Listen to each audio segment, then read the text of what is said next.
അസ്സലാമു അലൈക്കും വറഹ്മത്തുള്ളാഹി. പ്രിയപ്പെട്ടവരെ, സമസ്ത കേരള ജംഇയ്യത്തുൽ ഉലമയുടെ 100-ാം വാർഷിക സമ്മേളനമാണ് അടുത്ത ജനുവരിയിൽ നടക്കാൻ പോകുന്നത്. 101-ാം സ്ഥാപക ദിനമാണ് കഴിഞ്ഞ ജൂൺ 26-ാം തീയതി കേരളീയ മുസ്ലിങ്ങൾ ആഘോഷിച്ചത്. 100 പ്രകാശ വർഷങ്ങൾ എന്ന പ്രമേയത്തിൽ 100-ാം വാർഷികം ആഘോഷിക്കുന്ന സമസ്ത കേരള ജംഇയ്യത്തുൽ ഉലമയുടെ ചരിത്രവും മഹത്വവും പ്രത്യേകതയുമൊക്കെയാണ് ഇനിയുള്ള കുറച്ച് ദിവസങ്ങൾ എൻ്റെ ചാനലിലൂടെ നിങ്ങൾക്ക് കാണാൻ കഴിയുക.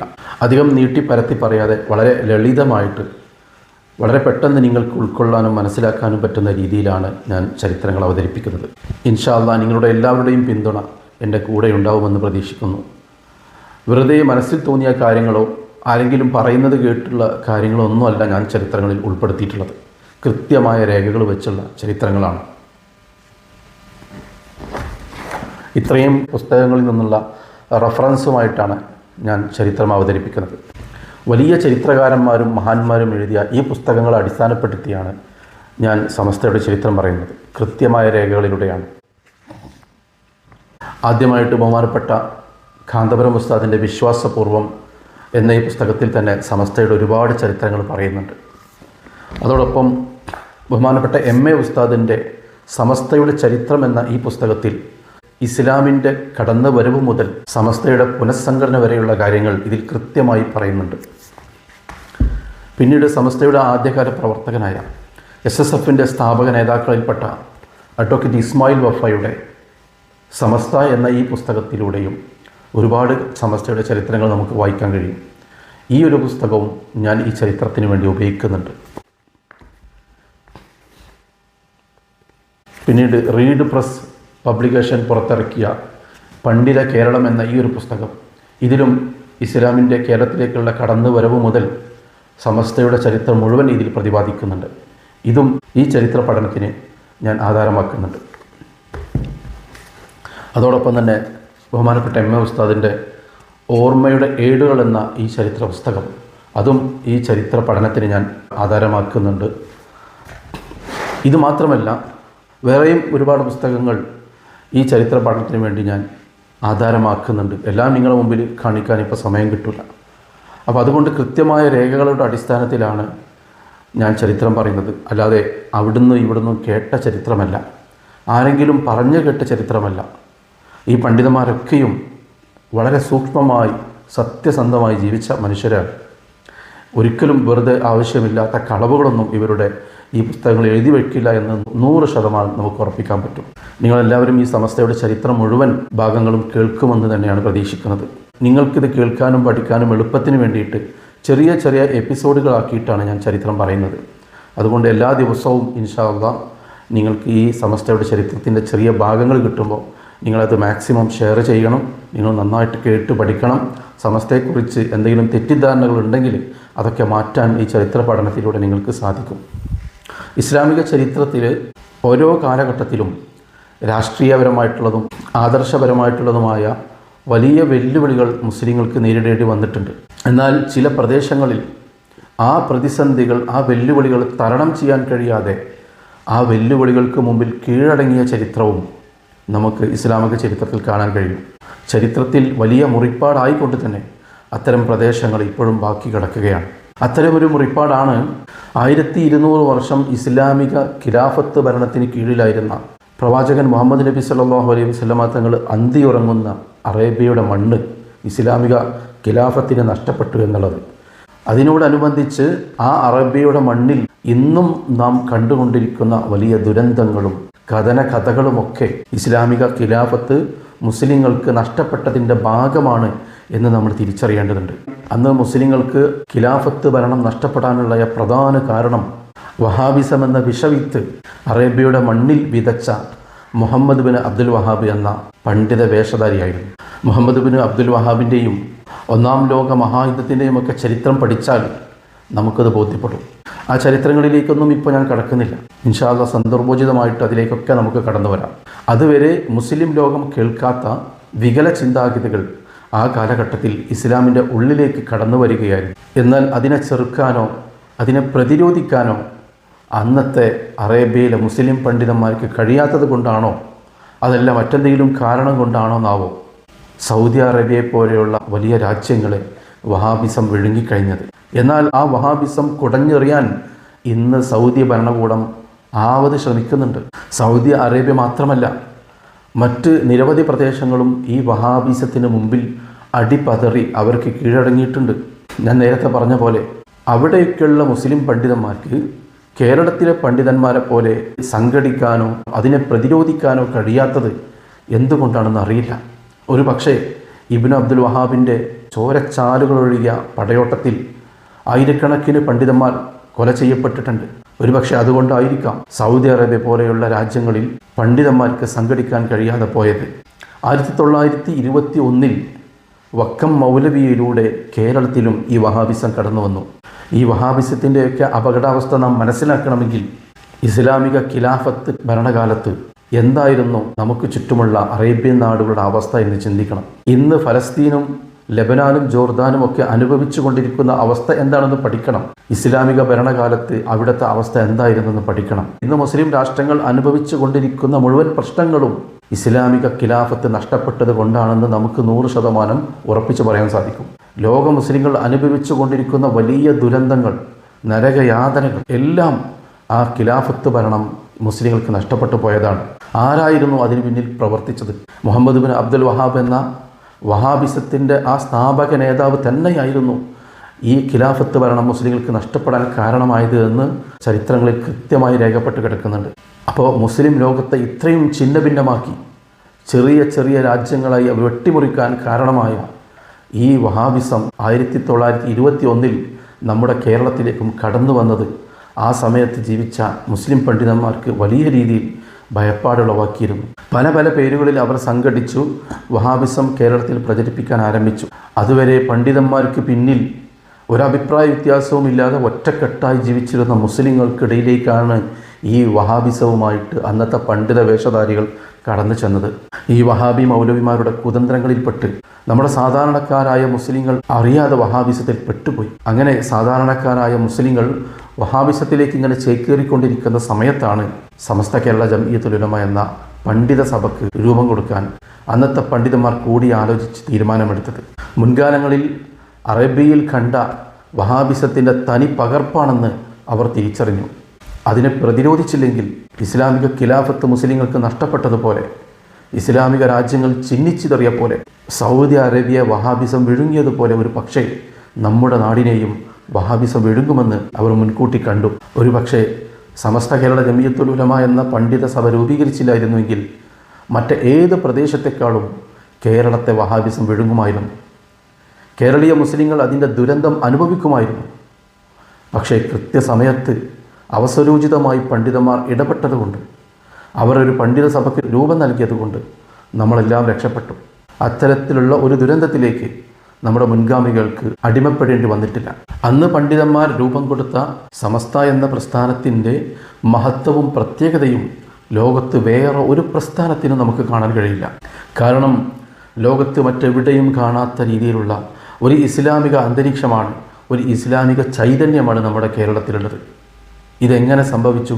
ഈ ഫിത്നയുടെ കാലഘട്ടത്തിലും ലിബറലിസം വ്യാപകമാകുന്ന ഈ കാലഘട്ടത്തിലും കേരളീയ മുസ്ലിങ്ങൾ ഇസ്ലാമിനെ നെഞ്ചേറ്റിയ പോലെ ലോകത്ത് മറ്റെവിടെയും അറബ് രാഷ്ട്രങ്ങളിൽ പോലും ഇസ്ലാമിനെ നെഞ്ചേറ്റിയിട്ടില്ല എന്നുള്ളതാണ് വസ്തുത.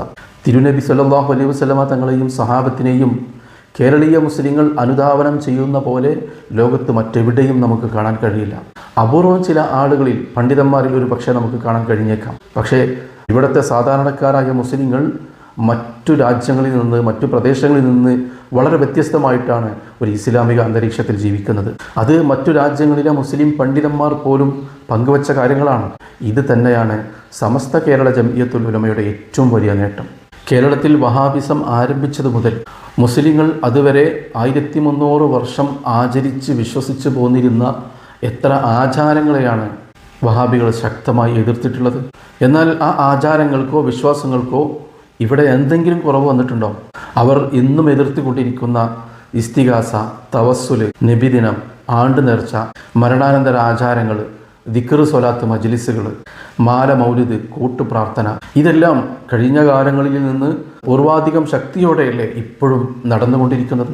കേരളീയ മുസ്ലിങ്ങൾ അത് വ്യാപകമായി മുൻപത്തേതിനേക്കാളും വളരെ ഭംഗിയായിട്ട്, ഉഷാറായിട്ട് ആചരിച്ചു കൊണ്ടിരിക്കുന്ന കാഴ്ച നമുക്ക് കാണാമല്ലോ. അതേ സ്ഥാനത്ത് വഹാബികൾ പുതിയതായി കൊണ്ടുവന്ന മലയാളത്തിലുള്ള ജുമാഅ ഖുതുബ, സ്ത്രീ പള്ളിപ്രവേശനം, തറാവീഹ് 8 റക്അത്ത് തുടങ്ങിയ കാര്യങ്ങൾ എത്രത്തോളം വിജയിച്ചിട്ടുണ്ട് എന്നുള്ളത് നമുക്കൊന്ന് കണ്ണോടിച്ചാൽ മനസ്സിലാവും. അത് കേവലം അവരുടെ ഇടയിൽ മാത്രം ഒതുങ്ങി നിൽക്കുകയല്ലേ ചെയ്തിട്ടുള്ളത്. വഹാബി അല്ലാത്ത ആരെങ്കിലും 8 റക്അത്ത് തറാവീഹ് നിസ്കരിക്കുന്നുണ്ടോ? വഹാബി അല്ലാത്ത ആരെങ്കിലും സ്ത്രീകളെ പള്ളിയിലേക്ക് കൊണ്ടുപോകുന്നുണ്ടോ? വഹാബി അല്ലാത്ത ആരെങ്കിലും മലയാളത്തിൽ ഖുതുബ നടക്കുന്ന ജുമാഅക്ക് പങ്കെടുക്കുന്നുണ്ടോ? ഈ വഹാബികൾ കേരളത്തിൽ എത്രയാണുള്ളത്? കേവലം 2-3% മാത്രമല്ലേ. ബാക്കിയുള്ള 90% ജനങ്ങളിലേക്കും ഇവർ കൊണ്ടുവന്ന ഈ പുതിയ ആശയം പ്രചരിപ്പിക്കാൻ ഇവർക്ക് കഴിഞ്ഞിട്ടുണ്ടോ? അവരത് ഏറ്റെടുത്തിട്ടുണ്ടോ? ഈ 100 വർഷമായിട്ടും അവരാ വിഷയത്തിൽ പൂർണ്ണ പരാജയമാണെന്നല്ലേ നമ്മളതിൽ നിന്ന് മനസ്സിലാക്കേണ്ടത്. സ്ത്രീകളെ പള്ളിക്ക് കൊണ്ടുപോകുന്ന വിഷയത്തിൽ വഹാബികൾ പോലും അത്ര പ്രാധാന്യം കൊടുക്കുന്നില്ല. ഒരു ജുമാഅക്ക് കുറച്ച് സ്ത്രീകൾ പങ്കെടുക്കുന്നുണ്ട് എന്നല്ലാതെ മറ്റു ജമാഅത്തുകൾ സ്ത്രീകൾ പങ്കെടുക്കുന്നുണ്ടോ? മുജാഹിദുകളോ ഭാര്യമാരോ അവരുടെ വീട്ടിലെ പെണ്ണുങ്ങളോ പങ്കെടുക്കുന്നുണ്ടോ? ഇല്ലല്ലോ. അപ്പോൾ അവർ പോലും അത് ഏറ്റെടുത്തിട്ടില്ല. അപ്പോൾ ഇതൊക്കെ ഇവിടുത്തെ സാധാരണക്കാരായ ജനങ്ങളിൽ സ്വാധീനം ചെലുത്താൻ കഴിയാത്തത് എന്തുകൊണ്ടാണ്? ഇവിടെ സമസ്ത കേരള ജമിയത്തുൽ ഉലമ പ്രവർത്തിക്കുന്നത് കൊണ്ടാണ്. 8 റക്അത്ത് തറാവീഹ് കേരളത്തിൽ എത്ര പള്ളികളിൽ നമുക്ക് കാണാൻ സാധിക്കും? എന്നാൽ സൗദി അറേബ്യയിലെ പള്ളിയിൽ പോയാൽ ഒരുപക്ഷെ ഭൂരിഭാഗം പള്ളിയിലും 8 റക്അത്തായിരിക്കും. അത് ആ നാടിനെ വഹാബിസം വിഴുങ്ങിയത് കൊണ്ടാണ്. അവിടുത്തെ അധികാരം കയ്യിലെടുത്ത് വഹാബിസം പ്രചരിപ്പിച്ചത് കൊണ്ടാണ്. ഇവിടെ അവർക്കതിന് സാധിക്കാത്തത് സമസ്ത കേരള ജമിയത്തുൽ ഉലമ എന്ന പണ്ഡിത സഭ കൊണ്ടാണെന്ന് നമുക്ക് നിഷ്പ്രയാസം പറയാൻ സാധിക്കും. ചരിത്രത്തെ പഠിക്കുന്ന, ചരിത്രത്തെ അവലോകനം ചെയ്യുന്ന ആർക്കും അത് ബോധ്യപ്പെടും. സമസ്തയുടെ പണ്ഡിതന്മാർ അതാതു സമയങ്ങളിൽ അവരുടെ കളവുകൾ തുറന്നു കാണിച്ച് ഇവിടെ ജനങ്ങളെ ഉത്ബോധിപ്പിക്കുന്നത് കൊണ്ടാണ് ഇതൊക്കെ ഇവിടെ സംഭവിച്ചത്. അത് മനസ്സിലാക്കാൻ വഹാബിസം വിഴുങ്ങിയ സൗദി അറേബ്യ അടക്കമുള്ള നാടുകളെക്കുറിച്ച് ഒന്ന് പരിശോധിച്ചാൽ മതി. മുഹമ്മദ് ബിൻ അബ്ദുൽ വഹാബിൻ്റെ വരവോടുകൂടി സൗദി അറേബ്യയിലെ നിരവധി മക്കാമുകൾ തകർക്കപ്പെട്ടിട്ടുണ്ട്. സഹാബാക്കളുടെ മക്ബറകൾ അടക്കം തകർക്കപ്പെട്ടിട്ടുണ്ട്. മദീനയിലും മക്കയിലും നിരവധി മക്ബറകൾ തകർക്കപ്പെട്ടു എന്ന് അവരുടെ തന്നെ ചരിത്ര ഗ്രന്ഥങ്ങളിൽ നമുക്ക് കാണാൻ കഴിയും. എന്നാൽ കേരളത്തിൽ അത്തരത്തിൽ സംഭവിച്ചോ? ഏതെങ്കിലും മക്ബറകൾ തകർക്കാൻ വഹാബികൾക്ക് കഴിഞ്ഞിട്ടുണ്ടോ? അധികാരം കിട്ടിയാൽ മദീനയിലെ പച്ചക്കുബ്ബ തകർക്കും എന്ന് ഇവിടുത്തെ ഒരു വഹാബി നേതാവ് പ്രസംഗിച്ചിരുന്നുവെങ്കിലും അയാൾക്കോ അവരുടെ കൂട്ടത്തിലുള്ളവർക്കോ ഒന്നും അതിന് സാധിക്കൂല എന്ന് നമുക്കും അറിയാം, അവർക്കും അറിയാം. നാടുകാണിയിലെ ഒരു മക്കാമ്പ് തകർക്കാൻ ഒരു ശ്രമം നടത്തിയിരുന്നെങ്കിലും അതും നടന്നില്ല. അതുപോലെ തന്നെ വഹാബിസം വിഴുങ്ങിയ അറേബ്യൻ നാടുകളിൽ നിന്ന് അവർ പരമ്പരാഗതമായി ചെയ്തു പോന്നിരുന്ന ദിക്ർ, സ്വലാത്ത്, മൗലിദ്, മജ്ലിസുകൾ ഏറെക്കുറെ ഇല്ലാതായി. എന്നാലും ചുരുങ്ങിയ രീതിയിൽ അവിടെയും നടക്കുന്നുണ്ട്. അവിടെയും സുന്നികൾ ബാക്കിയുണ്ടല്ലോ. എന്നാൽ അന്ന് മക്ബറകൾ തകർക്കപ്പെട്ട കാരണം കൊണ്ട് സൗദി ഭരണകൂടം ഇന്ന് വളരെയേറെ ഖേദിക്കുന്നുണ്ട്. കാരണം വഹാബിസത്തെ കുടഞ്ഞെറിയാൻ ശ്രമിക്കുമ്പോൾ, ഇസ്ലാമിക പൈതൃകം തിരിച്ചു കൊണ്ടുവരാൻ അവർ ശ്രമം നടത്തുമ്പോൾ അവർക്കൊരുപാട് നഷ്ടപ്പെട്ടു പോയിട്ടുണ്ട്. അതെങ്ങനെ തിരിച്ചു കൊണ്ടുവരും? ബദറിന് മുമ്പ് സന്ദർശകർക്ക് അനുവദനീയമായിരുന്നില്ല. എന്നാൽ ഇന്ന് അവിടെ ആളുകൾ സന്ദർശിക്കുന്നുണ്ട്. അതുപോലെ തന്നെ മുഹമ്മദ് ബിൻ അബ്ദുൽ വഹാബ് കൊണ്ടുവന്നൊരു കാര്യമായിരുന്നു ബാങ്ക് കൊടുത്താൽ ജമാഅത്തിന് പോകാത്ത ആളുകളെ ശിക്ഷിക്കുക എന്നുള്ളത്. നിർബന്ധമായിട്ടും കടകൾ അടപ്പിച്ച് ജമാഅത്തിന് പള്ളിയിൽ പോകാത്ത ആളുകളെ ശിക്ഷിക്കുക എന്നത് മുഹമ്മദ് ബിൻ അബ്ദുൽ വഹാബ് കൊണ്ടുവന്ന കാര്യമായിരുന്നു. അടുത്ത കാലം വരെ അത് സൗദി അറേബ്യയിൽ നിലനിന്നിരുന്നു. എന്നാൽ ഈ അടുത്ത കാലത്ത് സൗദി ഭരണകൂടം അത് ഒഴിവാക്കി. അതൊന്നും ഒരു ഇസ്ലാമിക ഭരണത്തിന് കീഴിൽ നടക്കേണ്ട കാര്യങ്ങളല്ല. അപ്പോൾ ഈ വഹാബിസത്തെ കുടഞ്ഞെറിയുന്നതിൻ്റെ ഭാഗമായിട്ടാണ് ഓരോന്നോരോന്നും ഓരോ കാലഘട്ടത്തിലും ഇങ്ങനെ സൗദി ഭരണം ഒഴിവാക്കാൻ കാരണം. അപ്പോൾ അന്ന് വഹാബിസം വിഴുങ്ങിയ നാടുകളിൽ നടന്ന കാര്യങ്ങളൊന്നും ഇവിടെ കേരളത്തിൽ നടത്താൻ ഇവിടുത്തെ സമസ്ത എന്ന പണ്ഡിത സഭ അനുവദിച്ചില്ല എന്നുള്ളതാണ് വസ്തുത. അതുപോലെ തന്നെ സമസ്ത കേരള ജമിയത്തുൽ ഉലമ ഇവിടെ രൂപീകരിച്ചില്ലായിരുന്നെങ്കിൽ 10,000-കണക്കിന് വ്യാജ ത്വരീഖത്തുകൾ ഇവിടെ ഉണ്ടായിപ്പോയേനെ. ഇപ്പം തന്നെ എത്ര വ്യാജ ത്വരീഖത്തുകളാണ് ഇങ്ങനെ രൂപം കൊണ്ടിരിക്കുന്നത്. പലരും അതിന് പെട്ടുപോകുന്നുണ്ടല്ലോ. സമസ്ത എന്ന പണ്ഡിത സഭ ഇവിടെ രൂപീകരിച്ചിട്ട് പണ്ഡിതന്മാർ കൃത്യമായി ഓരോ അവസരത്തിലും മുസ്ലിങ്ങളെ ബോധവൽക്കരിച്ചിട്ട് പോലും വ്യാജ ത്വരീഖത്തുകൾ വീണ്ടും വീണ്ടും ഉദയം ചെയ്തുകൊണ്ടിരിക്കുന്നുണ്ട്. അപ്പോൾ സമസ്ത ഇവിടെ ഇല്ലായിരുന്നെങ്കിൽ 10,000-കണക്കിന് വ്യാജ ത്വരീഖത്തുകൾ ഇവിടെ ഉണ്ടാകുമായിരുന്നു. സാധാരണക്കാരായ മുസ്ലിങ്ങൾ അതിലൊക്കെ പെട്ടുപോകുമായിരുന്നു. അപ്പോൾ ആളുകൾക്ക് ഒരു തരത്തിലുള്ള ആശയക്കുഴപ്പത്തിനും സംശയത്തിനും ഇടവരുത്താതെ ഓരോ കാലഘട്ടത്തിലും സമസ്തയുടെ പണ്ഡിതന്മാർ കൃത്യമായി ബോധവൽക്കരണം നടന്നുകൊണ്ടേയിരുന്നു. തിരുനബിയും സ്വഹാബത്തും നമുക്ക് കാണിച്ചു തന്ന അതേ പാതയിൽ തന്നെ കേരളീയ മുസ്ലിങ്ങളെ അടിയുറച്ചു നിർത്താൻ സമസ്ത എന്ന പ്രസ്ഥാനത്തിന് കഴിഞ്ഞു.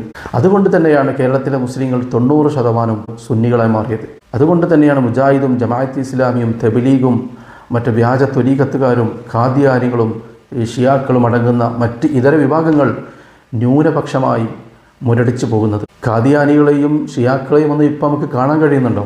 വ്യാജ ത്വരീഖത്തുകാർ ഒരുപാടുണ്ടെങ്കിലും കേവലം വിരലിലെണ്ണാവുന്ന ആളുകൾ മാത്രമേ ഉള്ളൂ. ഇനി മുജാഹിദിനോ ജമാഅത്തിനോ എന്തെങ്കിലും വളർച്ച ഉണ്ടായിട്ടുണ്ടെങ്കിൽ അവർ രാഷ്ട്രീയമായി സംഘടിച്ചത് കൊണ്ടല്ലേ? ഇസ്ലാമിൻ്റെ പേരിൽ പ്രവർത്തിക്കുന്ന അവരുടെ മതസംഘടനയ്ക്ക് ഒരു വളർച്ചയും ഉണ്ടായിട്ടില്ല.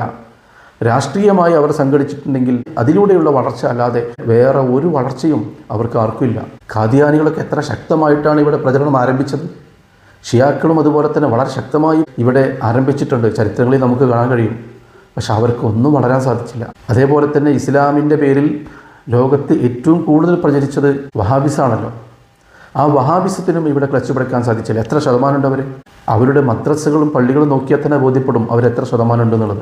അപ്പോൾ സമസ്തയുടെ മഹത്വവും പ്രത്യേകതയും പ്രാധാന്യമൊക്കെ നമുക്ക് ബോധ്യപ്പെടണമെങ്കിൽ കേരളത്തിൽ എങ്ങനെയാണ് 90% സുന്നികളായി മാറിയത്? മറ്റ് രാജ്യങ്ങളെപ്പോലെ കേരളത്തിൽ എന്തുകൊണ്ടാണ് വഹാബിസത്തിനും മറ്റ് ഇതര വിഭാഗങ്ങൾക്കും വളരാൻ സാധിക്കാഞ്ഞത്? വഹാബികൾ കൊണ്ടുവന്ന ആശയങ്ങൾ അവർ പോലും ഏറ്റെടുക്കാത്തത് എന്തുകൊണ്ടാണ്? കഴിഞ്ഞ കാലത്തിനിടയ്ക്ക് വഹാബികൾ 8 നിലയിൽ പൊട്ടിപ്പോയിട്ടുണ്ട്. എത്ര വിഭാഗങ്ങളായി മാറിയിട്ടുണ്ട്. അവരുടെ ആശയ വ്യതിയാനം നമ്മൾ എത്ര തവണ കണ്ടു. മുമ്പ് ഷിർക്കായത് പിന്നീട് തൗഹീദായി, മുമ്പ് തൗഹീദായിരുന്നത് പിന്നീട് ഷിർക്കായി. ഒരുപാട് മുജാഹിദ് പണ്ഡിതന്മാരെ പോലും മുശിരിക്കാക്കുന്ന കാഴ്ച നമ്മൾ കണ്ടു. അങ്ങനെ അവരുടെ ആശയ പാപ്പരത്വവും ആശയ വ്യതിയാനവും അത് സമസ്തയുടെ പണ്ഡിതന്മാർ ഉണർന്ന് പ്രവർത്തിച്ചതിൻ്റെ ഫലമാണ്.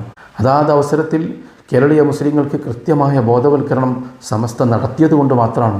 ഉത്തരേന്ത്യയിലെ മുസ്ലിങ്ങളെക്കുറിച്ച് ഒരു പഠനം നടത്തിയാൽ മതി. എന്തിന് ഇന്ത്യയിലെ തന്നെ മറ്റ് സംസ്ഥാനങ്ങളിലെ മുസ്ലിങ്ങളെക്കുറിച്ച് ഒന്ന് പഠിച്ചാൽ മതി. ഉത്തരേന്ത്യയിൽ നിന്നും നമ്മുടെ നാട്ടിലേക്ക് ജോലിക്ക് വരുന്ന ഹിന്ദിക്കാരെക്കുറിച്ച് ഒന്ന് പഠനം നടത്തിയാൽ മതി. അപ്പോൾ നമുക്ക് ബോധ്യപ്പെടും സമസ്ത എന്ന മഹാപ്രസ്ഥാനത്തിൻ്റെ പ്രാധാന്യം എന്താണെന്ന്. ആ പ്രസ്ഥാനത്തിൻ്റെ 100ാം വാർഷികമാണ് ഇപ്പോൾ ആഘോഷിച്ചു കൊണ്ടിരിക്കുന്നത്. അതുകൊണ്ട് ഈ സമസ്തയുടെ ചരിത്രം ഏതൊരു മുസ്ലിമിനും പഠിക്കേണ്ടത് അനിവാര്യമാണ്. ഇൻഷാ അല്ലാഹ് അടുത്ത വീഡിയോയിൽ സമസ്തയുടെ ചരിത്രത്തിലേക്ക് ഞാൻ കടക്കും. ഈ വീഡിയോയിൽ സമസ്തയുടെ മഹത്വത്തെക്കുറിച്ചാണ് ഞാൻ പറഞ്ഞത്. വഹാബിസത്തിൻ്റെ അപകടത്തെക്കുറിച്ചാണ് പറഞ്ഞത്. എന്തിനു വേണ്ടിയിട്ടാണ് സമസ്ത രൂപീകരിച്ചതും ഇവിടെ പ്രവർത്തിക്കുന്നതും എന്നതിനെക്കുറിച്ചാണ് ഈ വീഡിയോയിൽ പറഞ്ഞത്. സമസ്തയുടെ ചരിത്രത്തിലേക്ക് അടുത്ത വീഡിയോയിൽ നമുക്ക് പ്രവേശിക്കാം. നിങ്ങളെല്ലാവരും കാണണം, ഷെയർ ചെയ്യണം, സബ്സ്ക്രൈബ് ചെയ്യണം എന്ന് മാത്രം പറഞ്ഞുകൊണ്ട് ഈ വീഡിയോ അവസാനിപ്പിക്കുന്നു. അസ്സലാമു അലൈക്കും വറഹ്മത്തുള്ളാഹി.